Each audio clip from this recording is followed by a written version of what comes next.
नमस्कार, NS now देख रहे हैं आप और मैं हूं आपके साथ निखिल श्रीवास्तव।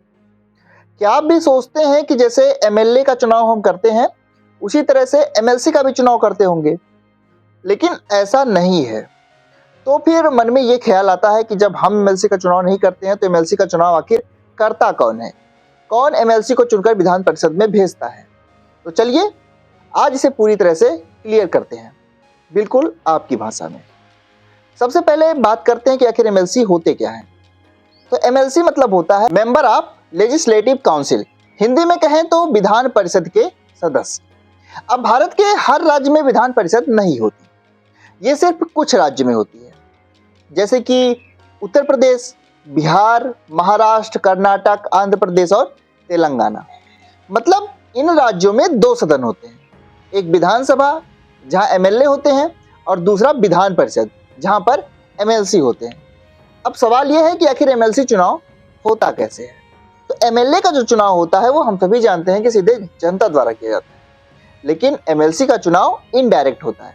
यानी एमएलसी को चुनने के लिए जनता सीधे वोट नहीं करती, बल्कि कुछ खास वर्ग के लोग ही ये चुनाव करते हैं। अब ध्यान से सुनिए, विधान परिषद यानी एमएलसी के चुनाव 6 तरीकों से कराए जाते हैं। पहला तरीका है स्थानीय निकाय के प्रतिनिधियों के जरिए। अब आप सोच रहे होंगे कि ये स्थानीय निकाय क्या होते हैं। स्थानीय निकाय के प्रतिनिधि मतलब जैसे नगर निगम, नगर पंचायत और जिला पंचायत के जो चुने हुए लोग होते हैं वो एमएलसी को चुनते हैं। इस तरह की सीटें कुल सीटों का लगभग 1/3 होती हैं। अब दूसरा तरीका जो है एमएलसी को चुनने का वो है शिक्षकों के जरिए। जी हाँ, शिक्षकों के जरिए भी एमएलसीओ को चुना जाता है। कुछ सीटें ऐसी होती हैं जहां सिर्फ शिक्षक ही वोट डाल सकते हैं, लेकिन यहाँ पर ध्यान देने वाली बात यह है कि यहाँ पर हर शिक्षक वोट नहीं डाल सकता, सिर्फ वो वोट डाल सकता है जिनका नाम टीचर वोटर लिस्ट में शामिल होता है। इसके बारे में विस्तार से आगे बताएंगे, उससे पहले आपको बता दें कि ये जो सीटें होती हैं ये कुल सीटों का लगभग 1/12वां हिस्सा होती हैं, यानी 1/12वां हिस्सा होती है। अब तीसरा तरीका है एमएलसी चुनने का स्नातक मतदाताओं के जरिए, यानी जिन लोगों ने किसी मान्यता प्राप्त यूनिवर्सिटी से डिग्री ली है और उन्होंने ग्रेजुएट वोटर के तौर पर रजिस्ट्रेशन कराया है, वो इस चुनाव में वोट डाल सकते हैं। इसकी भी सीटें कुल सीटों का लगभग 1/12वां होती है। जो चौथा तरीका है एमएलसी को चुनने का वो है एमएलए, यानी विधानसभा के सदस्यों के जरिए। कुछ एमएलसी को राज्य के विधायक खुद चुनते हैं, ये सीटें भी लगभग 1/3 होती है। पांचवा तरीका है राज्यपाल के द्वारा नामित सदस्य। राज्यपाल के द्वारा कुछ लोगों को सीधे एमएलसी बना दिया जाता है, जैसे शिक्षक, लेखक, कलाकार या सामाजिक कार्यकर्ता।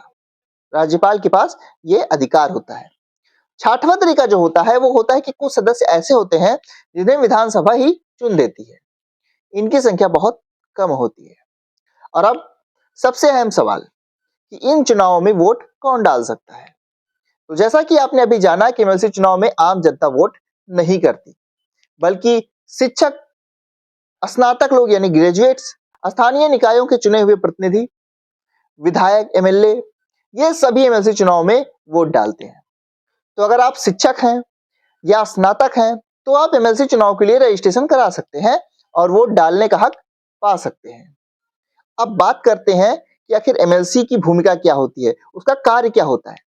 तो एमएलसी यानी विधान परिषद के सदस्य का काम होता है कानूनों पर चर्चा करना, सुझाव देना और सरकार के फैसलों पर नजर रखना।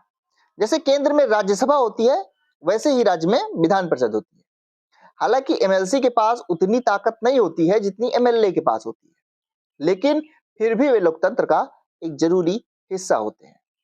तो अब आप समझ गए होंगे कि एमएलसी का चुनाव कैसे होता है, उसमें वोट कौन डाल सकता है। तो अगर आप भी स्नातक हैं या शिक्षक हैं तो अगली बार मौका मिले तो इस चुनाव में हिस्सा जरूर लें। ऐसे ही काम की जानकारी और सच्ची खबरों के लिए जुड़े रहें हमारे साथ।